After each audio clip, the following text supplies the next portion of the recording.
This episode of The Ride is brought to you by Weaver. Stay in tune with your equine athlete in the Synergy by Weaver Close Contact Steam Pressed Performance Pad, offering a better feel between horse and rider with 100% merino wool and a butterfly cutaway design. Synergy by Weaver invites you to put it to the test with our no-risk 90-day test ride.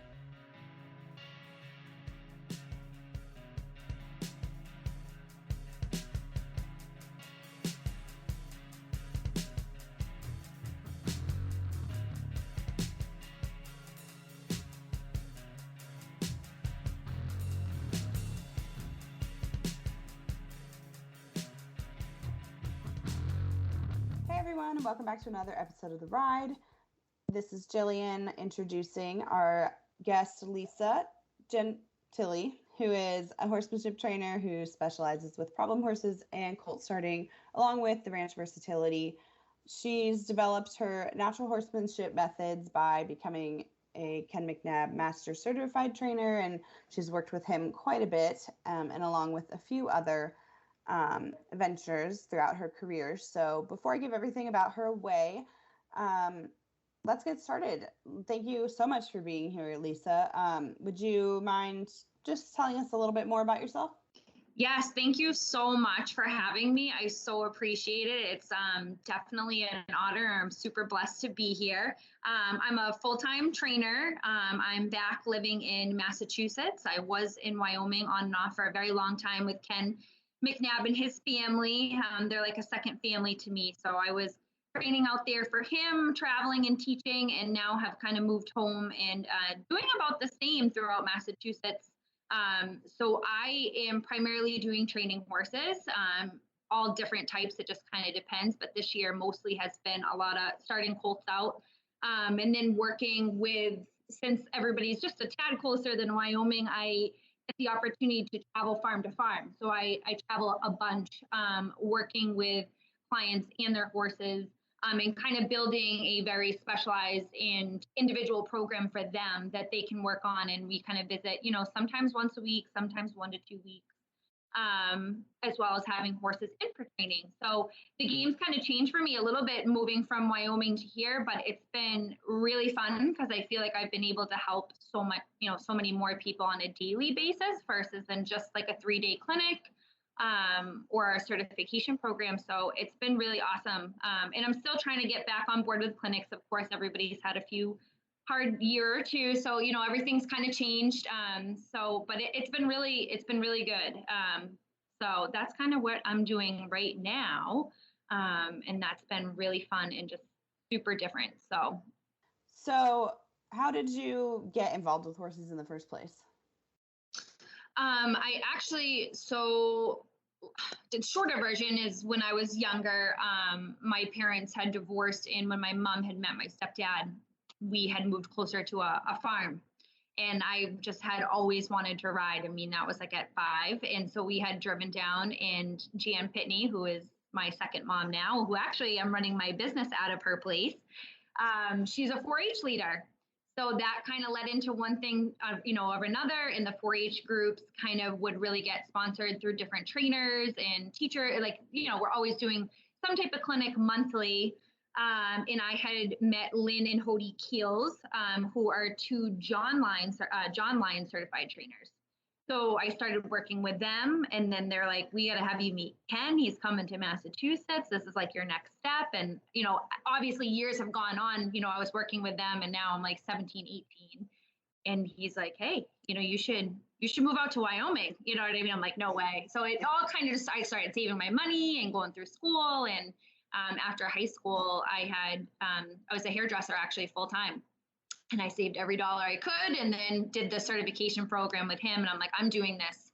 I'm going to do this full time. Like, I really want to do the certification program. And I was already doing it full time, but without, ripping off the other job. You know what I mean? Like, I wanted to just stop all the way and go all in. So it's kind of how I've always I know a lot of people say that, but it's something I used to always say to my mom. I've always wanted to train horses and help people. And I think that's why I really enjoyed doing the hairdressing. But it wasn't the horses. The hairdressing was paying for the horses, but it was kind of going hand in hand because it really did help me in the long run with the people skills and being able to communicate to different people. So yeah, that's how I kind of started. And then I was just like Ken Mcnabb lifer and was training with him in Miss Didi for 7 to 8 years. It doesn't even feel like I haven't, been with COVID and everything, not being out there. It's been such it feels like a long time, but it's really only been about 2 years or so. But yeah, that's how I kind of got into it, and it kind of took off from there. This is actually how we met you, Lisa, a couple of years ago, as we were in Wyoming for a Ken Mcnabb thing, and you were still working for him at the time. And it was, you actually ended up on the cover of our May 2018 issue. I'm literally looking at it as we talk. But that must have been a huge transition going from the East Coast to a place like Wyoming. That has to be such a big difference in, not only just like the riding aspect of it, but just life in general is a little different in Wyoming. Totally. Growing up closer to the city with my dad, and then, my mom being on more of the coast area, like suburb area, it totally different. I mean, we still have a lot of land here in Massachusetts, but going from that to Wyoming, it's unbelievable. It was definitely life-changing for me personally, never mind adapting that culture in training. And it's really molded who I've become, not just as a trainer, but as a person. So yeah, I think moving to Wyoming, it was just something that was on my mind, my heart, and I feel like God just totally put it all into play for me. Honestly, I still get tears. I mean, my heart will forever and always be in Wyoming, I feel like I'm able to reach and do so much more here a little bit with people, but yeah, just Wyoming is just unbelievable. It's taught me so many different things. I could talk for hours about it. And I will get back out there. I really will. I have a 2-year-old son, so I've been kind of enjoying him and teaching him the ropes, but he's definitely going to get the experience sooner rather than later. I think everybody should, because it's just something else. You just slow down and enjoy life. And it was just amazing getting able to be working at the same time as really having fun. Honestly, we just had a whole lot of fun. So what kind of inspired you to go back to the East Coast and kind of bring the methods that you learned in Wyoming with Ken Mcnabb kind of back with you? Because I feel like there's such a big demand for that kind of training on the East Coast. I've talked to a couple of other people that live in New York, and there's a lot of English stuff out there, but it seems like a lot of the Western riders are so thirsty for knowledge out there. So I would imagine that it's been so huge to bring back what you've learned to the East Coast. Yes, like 100%. I was going back and forth for a time, personally, not knowing what I wanted to do, having, my significant other here and me there, and juggling work and just kind of enjoying life on either end. So I was living kind of in both places. And so when I would go home, I'd get to work all with my clients. And that also kind of gave me a taste for when I did finally make the decision between Derek and I to move back or not to move.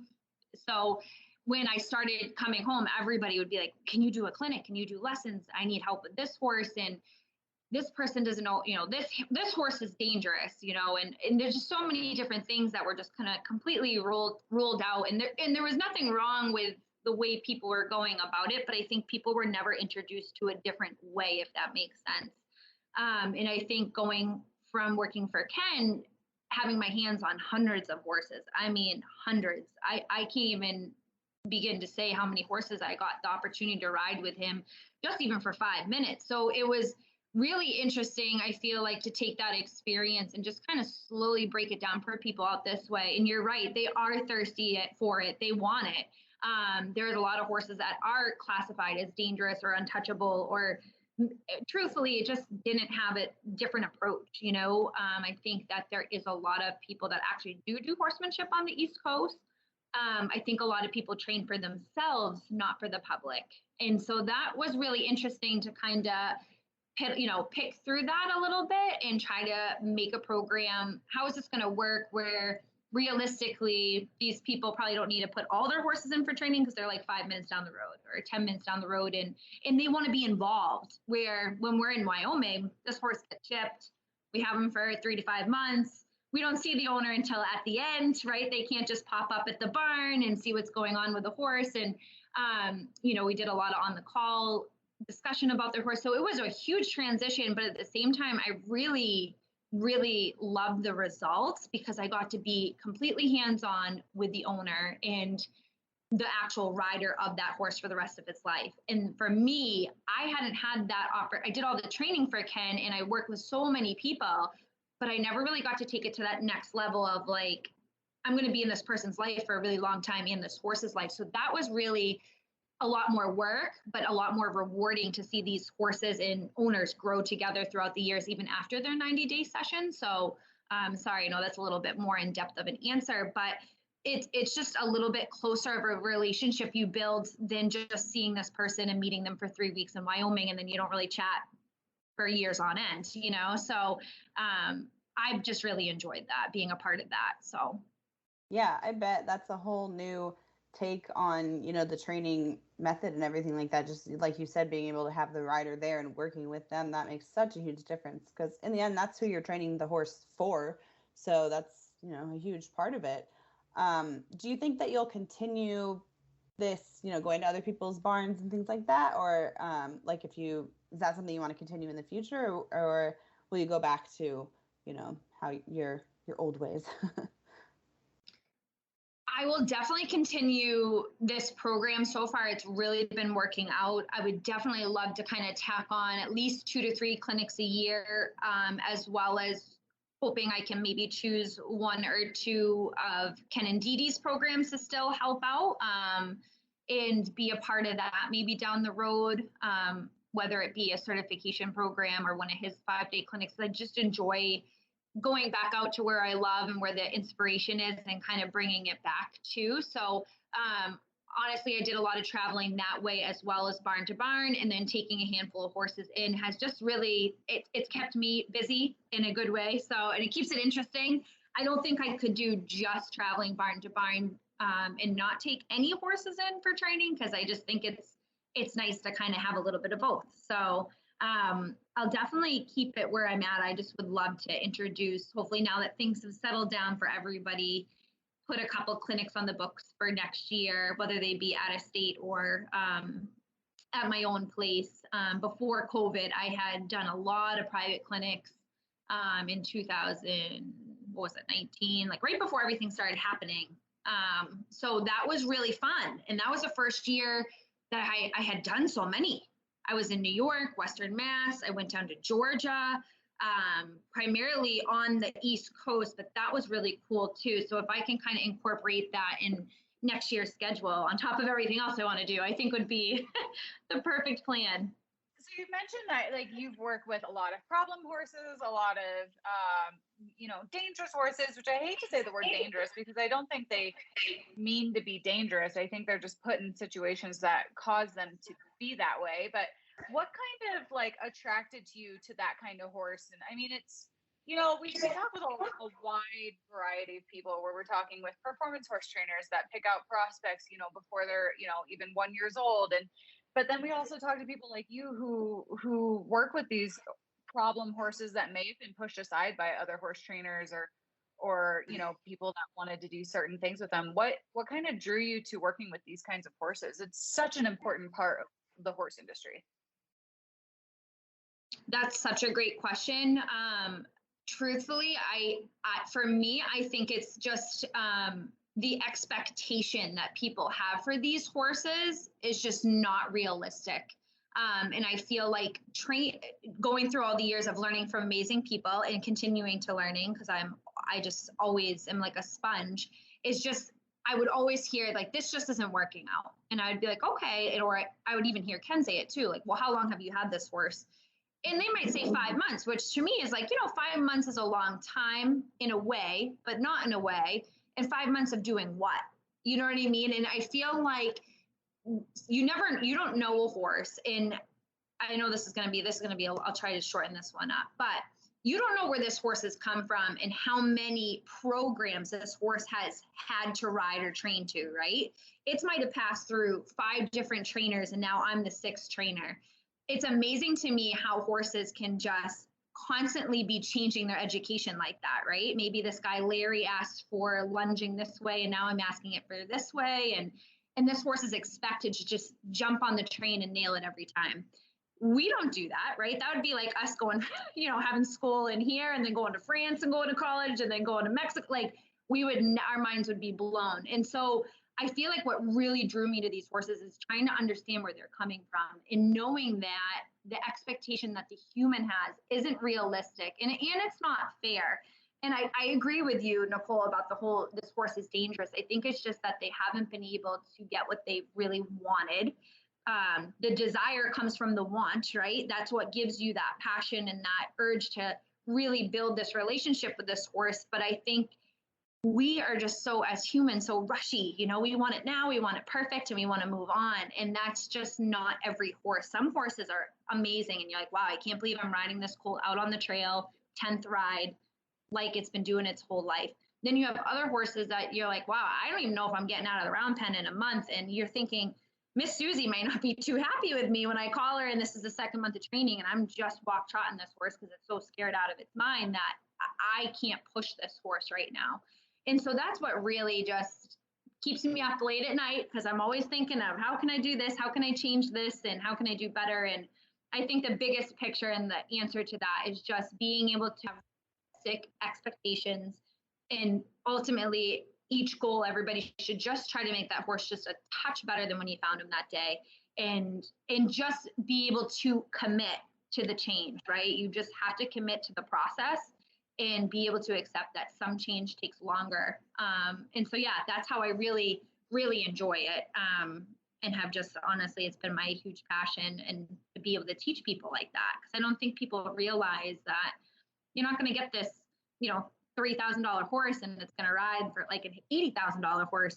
You just got it. You haven't put any work or training into it. And who knows where it's come from and how people have handled it, whether it be correct or not correct. So, yeah, I hope that answered your question, but I could go on and on about that one. I think that's such a great way to look at a horse, especially ones that have been through different training programs, because, that's something that can have such a huge effect on a horse. And then when they just, like you said, get dropped off somewhere else, and then they have to be expected to know that. So when you get a new horse in your program, what's the first thing that you do to kind of figure it out and like make your plan for the horse? Ideally, I really love to like get them in a week prior to starting training. Especially lately, they've all been on the East Coast or like right in Massachusetts. So you don't have climate change and things like that and elevation, but ideally give them a week, let them settle in. I know it sounds kind of creepy, but I do like to watch them and just kind of see how they are in a herd, see if they're a little bit more up on the food chain, lower on the food chain. I do think it plays into effect with their personality, but also just kind of giving them time to settle. And then I start with groundwork. And I will go out a handful of times that week, though I'm not training, but I will go out. I mean, you're cleaning, you're feeding, and just kind of love on them and let them know like they're in a safe place. I think it does make a difference, especially traveling with horses with Ken. I think it's good to spend that time and let them know like, hey, I'm still here, so, and just give them a week to settle. That's usually my first start is I like to get those horses in a little bit ahead of time and let them just figure out what they'll be for the next few months. So you've kind of touched base on quite a bit of your riding program and what you look for in a horse and what you try to accomplish with a horse. But if you were to kind of sum up your riding philosophy into one sentence or a couple of sentences, how would you describe that? Good question. If I could just sum it all up in the perfect world is just being able to help horse and rider really build a special bond and relationship and be able to take that to the next level throughout their life. Keep them safe, honest, having a good time, and remember why you started riding. If I could kind of get the two of them to be on the same page and just have that life partner, and really just keep that passion going throughout the horse's life and the owner's life. Ultimately, that's my job in a nutshell. And then I obviously get something out of it as well. But that's my ultimate goal, no matter what the training comes down to. That's the pretty picture in the end. So if you could go back to, when you first started, is there anything that advice that you would give yourself looking back at what you know now after all the experiences that you've had? That's probably a really hard question. I do think about it a lot. I would say as a young rider, kind of going back to my ultimate goal for people is I feel like I wanted everything done kind of quickly. The expectation being younger, I'll be 31 this year. So I have been riding a very long time, but getting paid to ride, I was, under the table. That expectation that people had on their horses was also on myself. I don't feel like I was my best self then because that pressure got to me. And so I do feel like, on a lighter note, I did rush horses a little bit and I did expect a little bit more and would get often frustrated as most people do. So looking back, if I could kind of tell my teenage self and just say like, hey, slow it down a little bit. Like it's at the end of the day, the client is paying you, but the product in this horse matters the most. And don't try to be a hero in it and just kind of meet that expectation because you don't want to let somebody down. Because at the end of the day, it's about the horse. You know what I mean? If the horse isn't going to ride up to par, it's just not going to happen. And so if I think about it all the time, and you still get those moments where, yeah, you sit up late at night and you're like, okay, is this horse? All my clients laugh at me. They're like, you don't ever go to bed, do you? Is my horse where it should be? Are they going to be happy when they come and see this, lesson and watch me ride him the next day? And it does get to you, but I'm a lot better about coping with it now, where back then, that's what I would tell myself, just slow down. Every horse is different. And if it's not going to happen and they don't like that it's taking longer, you got to cut ties and just kind of stick to what you believe in and your core values and unfortunately move on, do whatever it takes to not have that happen, but don't change yourself for them because the horse ends up taking the brunt of it at the end. So you talked a little bit about, just now about horses as individuals and trying to understand each horse as who they are. Is there a horse that really just changed your life when it came to riding and maybe just your personal philosophy? Like, was there one standout horse that was really like where everything kind of clicked and you were like, oh, this is what I'm supposed to be doing? You mean as my career or like my training moment there? In general, if you had a horse that like when you were 14 that really taught you how to, be patient and work with those horses, or if it was, one that you've had in training that where it was like a really bad situation and you were able to connect with them, and is there one that really kind of changed your life when it came to being a rider or, just a horse person? Yeah, actually, one that really stands out to me as our childhood was one of our horses named Scram, who was a Morgan mix, super stubborn, not motivated to do anything, very lazy. We went from riding a lot of up moving horses to her. So she taught me, I think that there's so many different types of horses, just not even personality, just like drive wise and motivation wise. Wouldn't have thought about that with a horse, right? When you're a kid, you get on, you go, and they better go, right? Right, and that's just how it goes. But from a training standpoint, when you're really trying to build certain levels of your horsemanship and training, whether it's on the ground, in the saddle, that matters. And so she really taught me that different levels of horses and how they're born, and what kind of personality they have on that aspect. One horse that will always and forever stick out to me, his name was Aldine. He went into Ken Mcnabb's sale. He was a Palomino horse and such a nice horse to ride, but saddling and anything on the ground was just, it would blow his mind. Pulling back, rearing, he struck out a couple of times. Now, granted, these horses are in our programs for a very long time. So when I tell you this horse did eventually go through our sale. We did hold him back a year. He made tremendous progress. So I just want to side note, obviously we're very strict with the horses that go into our sale.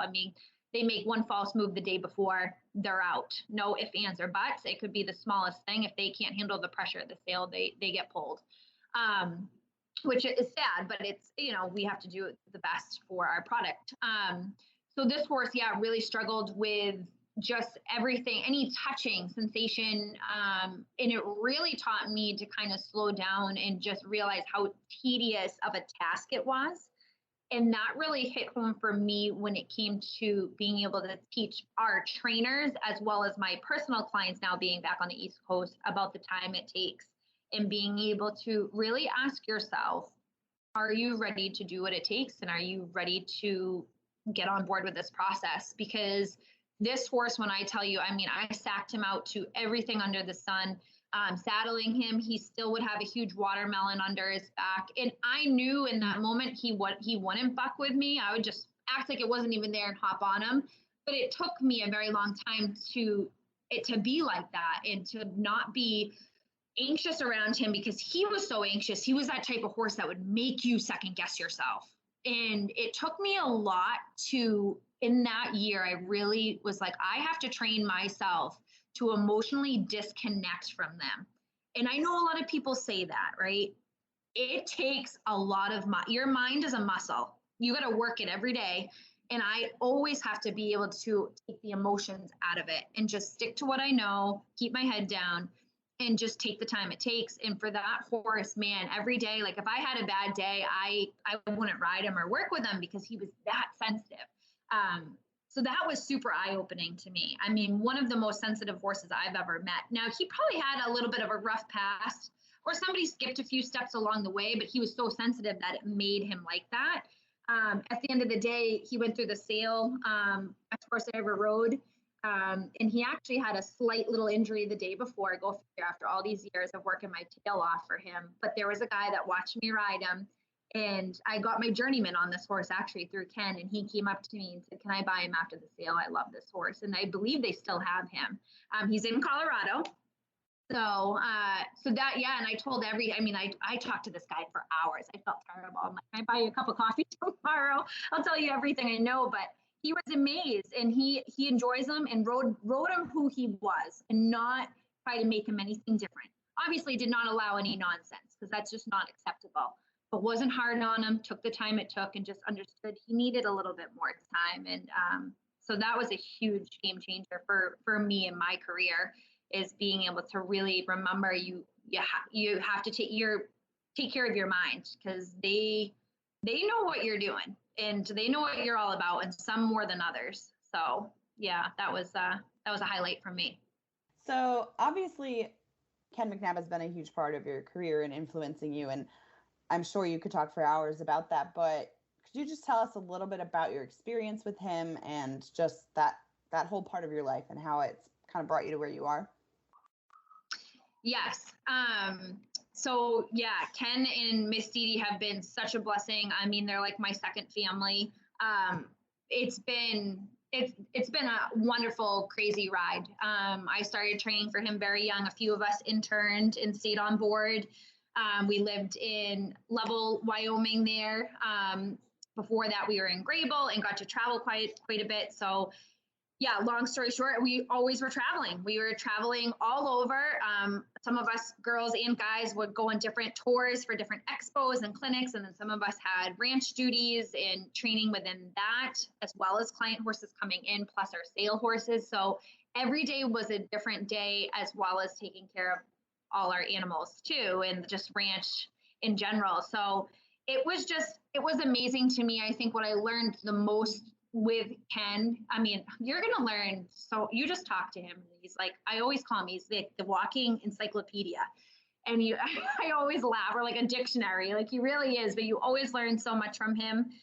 But I think what I took away the most is how I utilize my horses, and being able to really take a horse like I had just chatted with a moment about, and just ride him and spend hours on him, going to fix a fence or move cows or check cows, go out by yourself, and all that quiet time, but long time on a horse really, really, truly molds them into a solid, honest horse.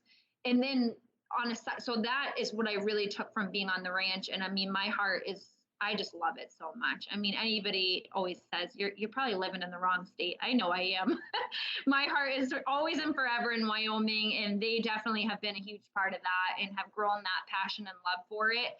But, then working for Ken, I think I didn't realize how much I enjoyed teaching until kind of growing through my older teenager years into my 20s with him, and traveling and doing clinics and working the expo and getting to talk from so many people all over and answering questions and situations and doing demos and being able to be such of an amazing experience, sharing all this education with people all over and being able to connect, not even just on horses. You'd be, it's crazy how small the world is. But that truly for all of us, I think, I know there's a couple Ken Mcnabb certified trainers that are also sponsored by Weaver Leather. I think that's also just been a huge part of the makeup for us is getting that, not worldwide, but, that huge range of experience and kind of getting, even stepping out of Wyoming. I mean, going from Massachusetts to Wyoming was huge for me, but living out of a suitcase more times than not was just so awesome. I just craved it. And I was very lucky. I did stay with Ken a little bit longer than some trainers. I traveled all the time with him and I just loved it. I think my biggest thing is the 3-week certification programs, because you truly get to be a part of people's lives through that change, whether they figure out, am I going to train or am I just going to ride, and that passion and which way it's going to go. And so that's really, really cool to see these people just pour their heart in the time that they take off their lives to come with us and spend 3 weeks. That was one of my biggest highlights. And my favorite thing is working for Ken is the 3-week certification program. So yes, I could go on and on and on, but Miss Dee and Ken Mcnabb have been amazing for me and my family. So I will forever be grateful for them. And hopefully I'll be out next year. Hopefully this is all settled and my young son will be working colts for him next. So. Can you go into a little more detail and what the certification process is? I mean, you're obviously a Ken Mcnabb certified trainer, but can you kind of break down like what it is that you're expected to do and what are the steps to become a certified trainer? Yeah, so we have three different spots that you're going to be riding for. So when I say riding for it, so if this is your first time, you're going to be signing up as an apprenticeship. That is the first beginning of the program. Then it goes journeyman, then masters. Journeyman and masters sometimes do take a time or two. Ken is one of the very few trainers that I know that will actually, if you don't pass a few items within your masters, that if he goes to a certain state and you've been working on it at home, you can trailer in and test for it. I don't know anybody in the country that does that. And so he's really awesome about that and making it work for people, because he has the passion and wants all these people to, it's a lot of investment, but he really wants you to get it at the end. So we start with your apprenticeship. And so what's required with your apprenticeship, you learn our lunging exercises, round penning. We start working on some basic exercise, just the fundamentals of training, softening or stops, shoulder work, just some lateral work in that area, and just kind of breaking down the horse in 3 different parts, the shoulders, rib cage, and hind end, and building exercises off of that. That is a lot within your 3 weeks, but we have a ton of exercises that kind of get smushed into that. Some people that have done a few clinics with us may in their apprenticeship have the opportunity to start a colt or begin the process of starting a colt. That is required in your journeyman. Granted, you learn all these exercises, of course, to kind of get through that. Ideally, if people can do the summer and fall program, it's great because you can kind of just jump right into your journeyman. But I know, like myself at the time, didn't have the money for that. So that's when I started working for Ken. So that's your next step is your journeyman. And so then you do a lot more advanced exercises within the saddle. I know that you need to lope a haunches in, with the hips leading, as well as start your colt. You need to be able to walk, trot, lope this colt in and out of the round pen and take it for its first trail ride. Sounds easy, but you got 3 weeks to do it. And again, there comes that pressure, right? There comes all that pressure. And that, I think, just a side note, I think is really where you see people if they really want it or they don't, and how well they're going to do with it. Because of course everybody wants to start their colts, and get it done. But we kind of handpick the colts, and you don't always get it kind of easy breezy old soul, right? So that's really huge. But again, if you nail a couple pieces, with a colt, it's different. You might have to restart a little bit, but a couple things he takes into consideration, of course, that, hey, they did really good and check that off the list. So yeah, there's a ton of exercises that go within your journeyman. And then your masters, you need to do a sliding stop, a very fluid spin left to right, being, one-handed, and you need to lope a side pass, leading to the left and to the right, is what's involved in your masters. The thing with Ken is we have horses that are going through our sale that we allow used in our certification programs. Not all of them are already at that level. So it's really, really cool, but a little stressful. You get some of these horses that are just softening at the bit at the canter, got a good decent stop on them, maybe they'll side pass, and that's where you're at. This horse is not even out of a snaffle yet. It's a good ranch horse, solid, and it has everything you need to get the job done. And now you got 3 weeks to do it. So it's cool because it's real life, and you get to take these horses. And like I said, Ken isn't going to rush his horse, and he wants the best for his horse at the end of the day. But it's really interesting to watch our students work through this and hit those walls and not hit those walls and have those small victories throughout the program. So like I said, your masters is so much pressure. I mean, I think everybody at least falls off at once during the program because you just get so nervous and you want it so bad that you just start. It's almost like you forget how to put your shoes on. Like the little things, they're like, we're always, trying to make it fun, but it's a lot of pressure and people want it, and you really, when you get to that master level, you see who's really cut out for it and who has the passion. Because I think that it's just a lot of information and a lot of things to do within a short amount of time.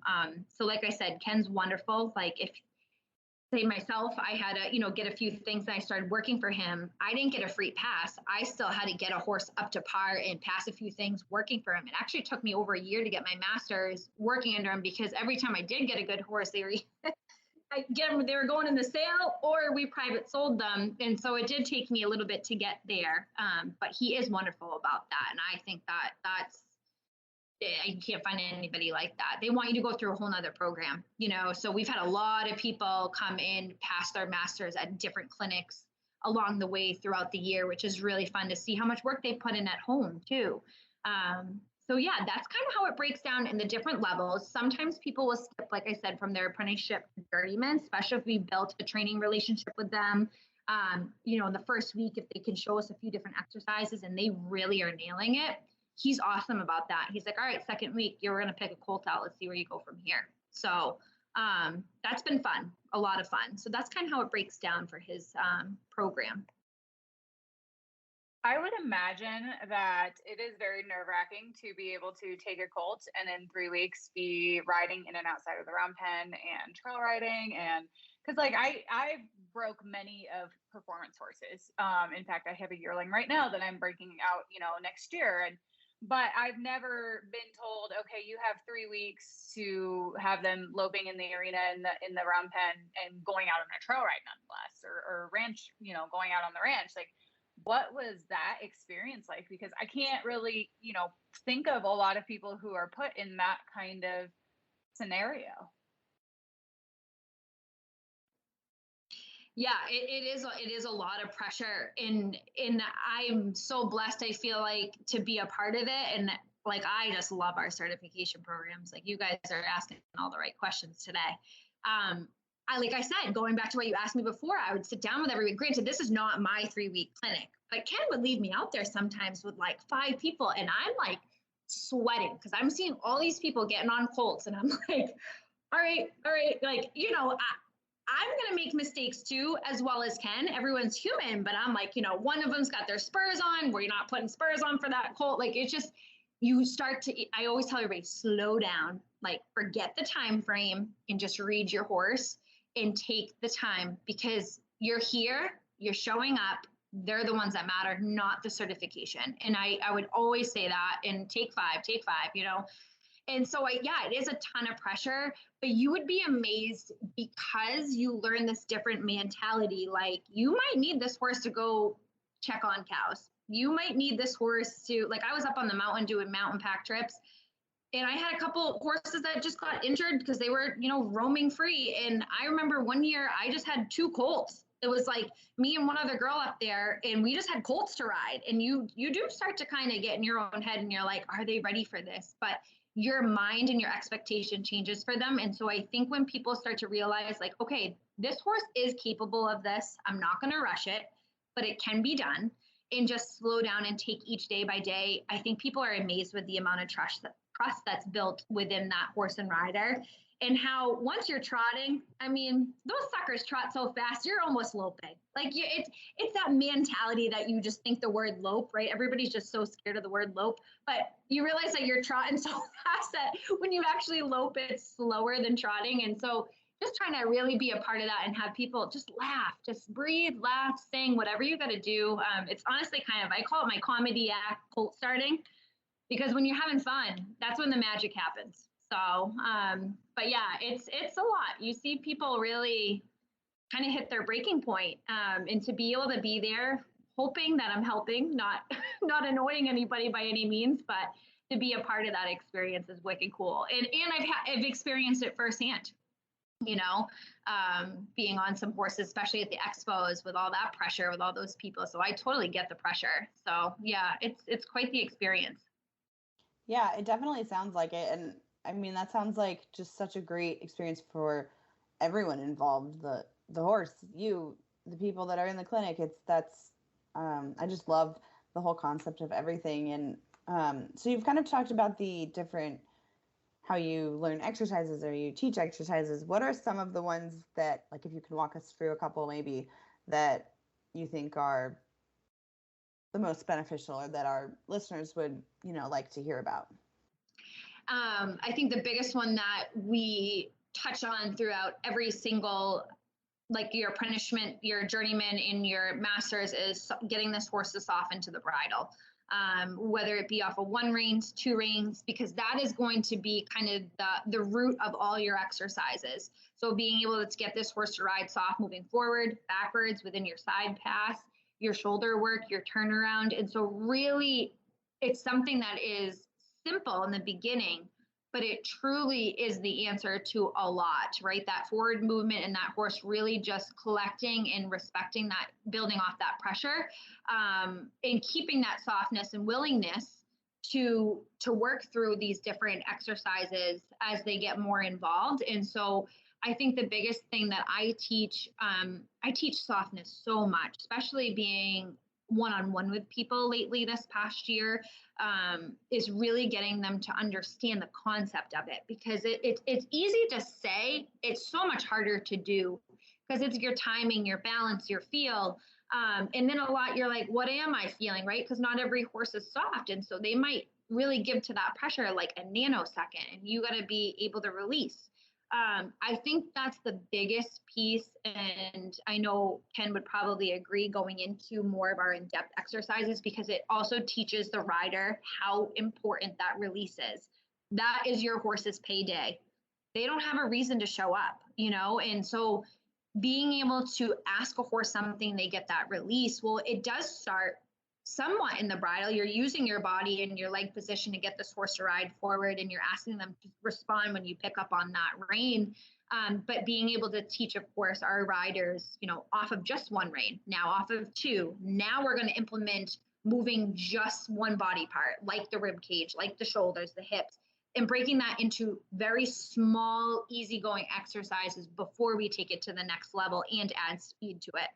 And so I think that one is probably it. I feel like I do it with my eyes. Like, it's just, that's every horse, they have to have that before they move forward in the saddle, in the saddle. And I want my horse to be willing in wanting to soften, right? I don't want to just hold them there, because as you add speed, you realize that doesn't work, and your horse isn't happy. And so again, that's a big one, I think, for our trainers and riders, and realizing, how does this horse show up every day and want to be motivated to do this? Well, it's a release, so that is definitely tails into a lot of what I do, and as well as we do in our 3-week certification program.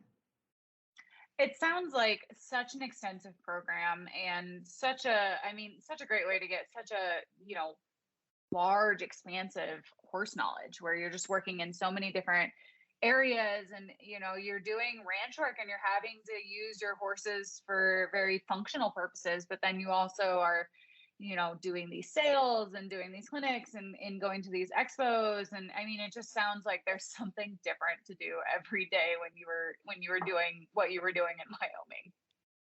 Yes, every day you would wake up thinking you knew what you were doing, and it would totally change. And it's funny too, because it was such a part of my life, and I still, like, it doesn't even feel like 2 years or so has passed by.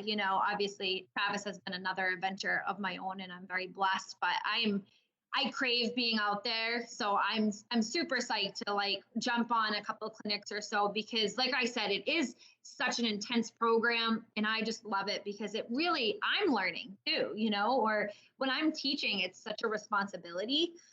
And I'm honored that Ken trusts me that much, because there was moments where I would just be working with them for half a day on an exercise.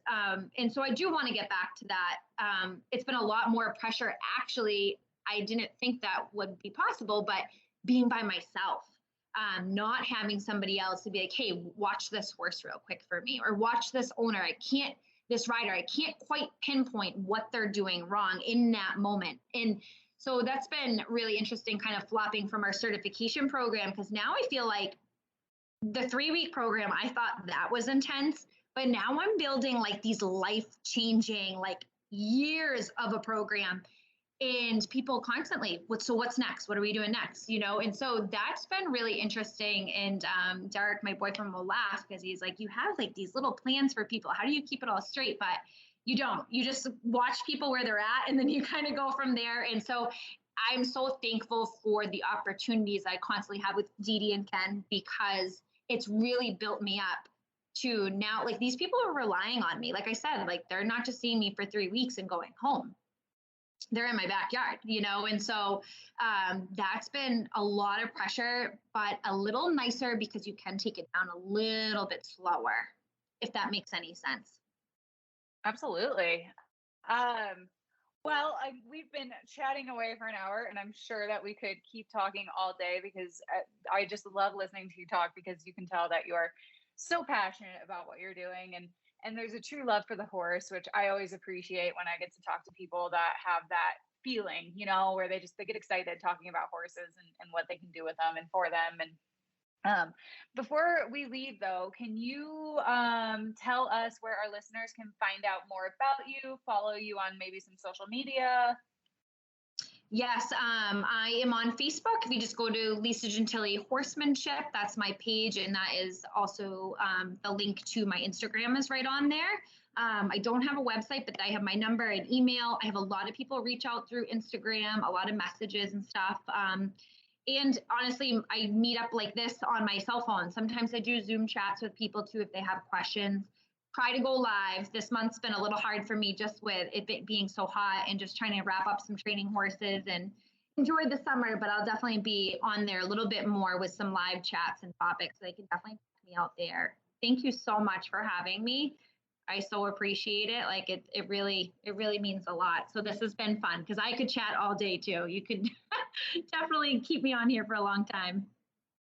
Well, maybe we'll have to do a part 2 here in the coming months or something, and pick up where we left off. But thank you again. It was amazing chatting with you, and I'm so happy that you could come on the podcast with us.